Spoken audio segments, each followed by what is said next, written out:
Highways Srisailam left bank canal ఏదైతే ఉందో ఎడమగట్టు కాలువ నేను వీడియో ఇచ్చాను, డిస్క్రిప్షన్లో మరలా ఇస్తాను చూడండి లింక్. అది 1978-79లో ఆ రోజు ఉన్నటువంటి ముఖ్యమంత్రులు, కాంగ్రెస్ ముఖ్యమంత్రులు చెన్నారెడ్డి రిమైనింగ్ వాళ్ళు ప్రపోజల్ తీసుకొచ్చి దీని త్రూ మహబూబ్ నగర్కి నల్గొండకి నీళ్ళు ఇవ్వాలన్నట్టుగా అనుకుని అండ్ హైదరాబాద్కి తాగునీరు కావాలన్నట్టుగా అనుకుని ఒక ప్రాజెక్టు 480 కోట్లు ఎస్టిమేషన్ మొదలు పెడదాం అనుకున్నారు. బట్ ఈలోపు వచ్చేసి గవర్నమెంట్ మారింది. ఇంకా ఆ తర్వాత వచ్చేసి నత్తనట్టు పనులు సాగుతూ ఉన్నాయి. 2004లో రాజశేఖర ముఖ్యమంత్రి అయ్యాక పనులు మొదలెట్టనన్నాడు. 2005లో రెడీ అయిపోయింది, 2004 కోట్ల బడ్జెట్. బట్ అప్పటి నుంచి 2010లో కంప్లీట్ అవ్వాల్సింది అవల. ఎందుకంటే చాలా చాలా కష్టసాధ్యమైనటువంటి ప్రాజెక్ట్ అది. ఎందుకంటే మొత్తం అండర్ గ్రౌండ్ టన్నెల్ అది. అండ్ అక్కడ వచ్చేసి మొత్తం సాలిడ్గా ఉన్నటువంటిది అంటే కాదు, మధ్యలో మట్టి పెలుసుగా ఉంటుంది, దాని పైనుంచి పడేది ఉంటుంది. ఈవెన్ గ్రౌటింగ్ చేసుకుంటూ కెనాల్ ముందుకు తీసుకెళ్దామన్నా అక్కడ ఓట వచ్చింది మరలా. సో ఎన్నో సమస్యలు. ఇది గుర్తించే కేసీఆర్ చాలా కష్టతరమైన ప్రాజెక్ట్ అని చెప్పి ఆపేశాడు. అండ్ అంతకుముందు 1995-96 ఆ మూమెంట్లోనే చంద్రబాబు నాయుడు బాగా ఆలోచించి ఏం చేశాడు, ఇది లేట్ అయ్యేటట్టుంది ఇలా కాదని శ్రీశైలం లెఫ్ట్ బ్యాంక్ అది దాన్ని నాగార్జున సాగర్ దగ్గర నుంచి లెఫ్ట్ బ్యాంక్ దగ్గర నుంచి ఏం చేశాడు, వేరే ప్రాజెక్ట్ త్రూ వచ్చేసి హైదరాబాద్ నీళ్లు మధ్యలో నీళ్లు అట్లా చేసేసాడు. బట్ ఇది అలాగే ఉండిపోయింది. దెన్ రాజశేఖర రెడ్డి, ఇప్పుడు రేవంత్ రెడ్డి దీన్ని చాలా ప్రెస్టీజ్ ఇష్యూగా తీసుకున్నారు. జియోలాజికల్ సర్వే ఆఫ్ ఇండియా వాళ్ళు చెప్పారా లేదా వేరే ఎక్స్పర్ట్స్ చెప్పారా, కేసీఆర్ చెప్పారు ఏమని, ఇది చాలా కష్టసాధ్యం అండ్ వద్దని దాన్ని సైడ్ చేయండి అన్నట్టు.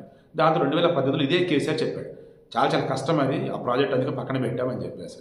ఏదైతే ఈ కృష్ణానది నుంచి వాడుకోవాల్సిన నీళ్లు కొన్ని టీఎంసీ నీళ్ళని దాన్ని వచ్చేసి ఈయన పాలమూరు రంగారెడ్డి ఎత్తిపోతల దానికి వాడుదామని చెప్పేసి అన్నాడు.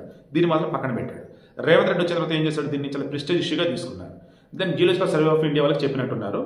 దెన్ మరి వాళ్ళు తప్పు చెప్పారా లేదన్నప్పుడు ప్రకృతి అనుకూలించలేదా తెలియట్లేదు. కానీ ఐఎమ్ షూర్ ఇప్పుడు బాధ్యత అయితే జియోలాజికల్ సర్వే ఆఫ్ ఇండియా వాళ్ళకి తీసుకోవాలి. ఎందుకంటే అక్కడ ఉన్నటువంటి వాళ్ళు చెప్పింది, లోపలికి వెళ్తున్నాము, వర్క్ చేస్తున్నాము, తేడాగా ఉంది, ఆల్రెడీ మట్టి పడుతుంది, నీళ్ళు వస్తున్నాయి, అయినా సరే చేయండి అన్నారు. ఇదిగో మొత్తానికి ఎంత పెద్ద ఉపద్రవం జరిగింది. ఇన్సిడెంట్ జరిగిపోయి 45 గంటలు దాటేసింది. ఆ 8 మంది అసలు ఉన్నారా లేరా ఏమయ్యారేంటి కూడా తెలియటం వల్ల ఈలోపు ఈ ర్యాట్ హోల్ మైనర్స్ అని చెప్పేసి మనం ఉత్తరాఖండ్ గనులప్పుడు మాట్లాడుకున్నాం. చిన్న చిన్న హోల్స్ లాంటివి చేసి అందులోంచి కూడా వెళ్ళిపోతూ ఉంటారు వాళ్ళు పిల్లలు. సో వాళ్ళని ఆల్రెడీ పిలిపించారు. వాళ్ళ త్రూ వచ్చేసి దీనిలో నుంచే పంపిస్తారా పైనుంచి పంపిస్తారా మొత్తం చూడాలి. క్షణక్షణం ఒక యుగంలాగా లోపల గడుస్తూ ఉంది. పాపం బ్రతుకున్నారో లేదో తెలియదు. బయట నుంచి ఎన్ని ఎఫర్ట్స్ అయితే పెడుతున్నారో అన్ని ఎఫర్ట్స్ తగ్గట్టుగా ఆ దేవుడు కూడా సాయం చేస్తేనే లోపల క్షేమంగా రాగలుగుతారు. ఈ లోపు జర్రదేవం జరిగింది అనుకోండి, ఆ తప్పిదం ఎవరిది, రేవంత్ రెడ్డిదా, జియోలాజికల్ సర్వే ఆఫ్ ఇండియా వాళ్ళదా, ఎవరిది మా తర్వాత మాట్లాడడం. బట్ మొత్తానికైతే రేవంత్ రెడ్డిని అయితే జియోలాజికల్ సర్వే ఆఫ్ ఇండియా వాళ్ళు తప్పుదారి పట్టించారు. కేసీఆర్ తెలివిగా ఆ రోజు ప్రాజెక్ట్ని ఆపుకొని మంచి పని చేసుకున్నాడు. బట్ ఈరోజు ప్రజలకు మేలు చేద్దాం రేవంత్ రెడ్డి అనుకున్నా అది కష్టసాధ్యం, చాలా ఇబ్బందులు ఉంటాయని అనుకున్నా, వాళ్ళు చెప్పారు కదా అంత కరెక్ట్గా ఉందని చెప్పేసి అనుకున్నాడు జియోలాజికల్ సర్వే ఆఫ్ ఇండియా వాళ్ళు. బట్ వాళ్ళు తేడా చేశారు అని నాకైతే అనిపిస్తుంది ఇప్పుడు జరిగింది మొత్తం చూస్తుంటే. अभी 10 बजे गया लाइट लगाने के लिए, और अभी हमारा मशीन 200 मीटर का पूरा मट्टी भरा हुआ है, पानी डिवाटरिंग चल रहा है अभी 13.500 में किलोमीटर में डिवाटरिंग चल रहा है अभी. वो डिवाटरिंग होने के बाद उसके बाद कटिंग करेगा, गैंट्री वगैरह हटाएगा, उसके बाद आगे जा सकते हैं. उन लोगों को आइडेंटिफाई करें क्या अभी बहुत मुश्किल है. कितने दिन लगेगा? अभी 100 मीटर लोग अंदर है, और अंदर है 100 मीटर और अंदर है. और पानी बोल रहे सर, अंदर पानी है क्या? पानी 12,500 से पानी है, वो अभी डिवाटरिंग चल रहा है. आज खाली डिवाटरिंग चल रहा है? हाँ डिवाटरिंग चलेगा. वो 13